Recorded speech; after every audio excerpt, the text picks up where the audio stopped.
Ito yung main.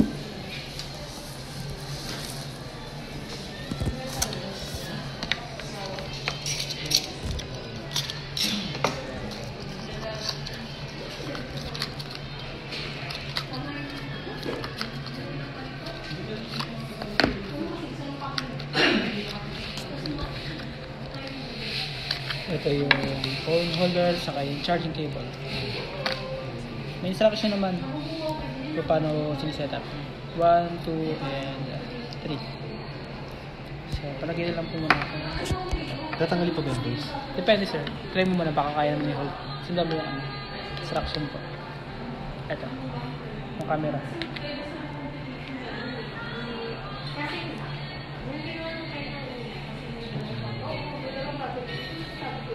Sukat pa naman.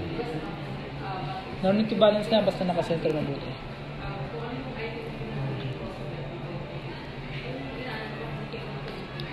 Sabihin natin.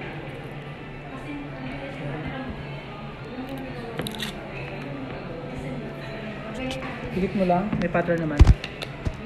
Kapag hindi kasi nakadikit maayos yan, pag ganyan, pwede mahulog. So, ikot mo yun. Ay, sorry. Okay. Dikit naman ito. Step by step. Automatic mag-on. Satak lang yung paa. Automatic ano siya?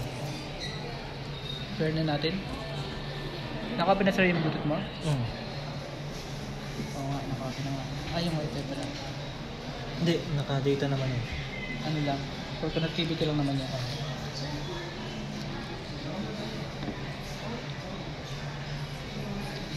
Naman ang isa.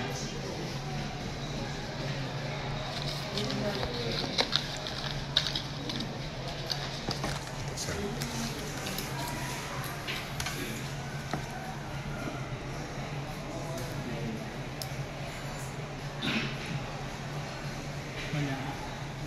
Check na natin.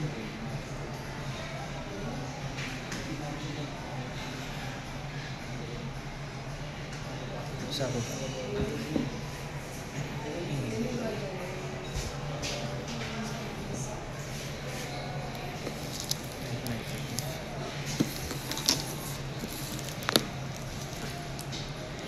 Download natin yung firmware.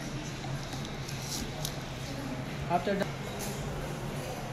depende naman sa internet nyo kung gano'n kabilis. Tapos pag i-off siya, Long press nila. ano? Kung yung Tapos pagka bubuksan, gano'n lang din. automatic, sir, automatic. makapasin mo kanina nung in-unfold ko, automatic na doon ka agad. So, ang iiwasan lang po, kapag naka-on yan, mahawakan ko. So, nandito yung motor niya, sisira. Dito ka lang lagi hawak. Saka dito. Pwede mo nang hawakan to kapag naka-off na. Reconnect natin.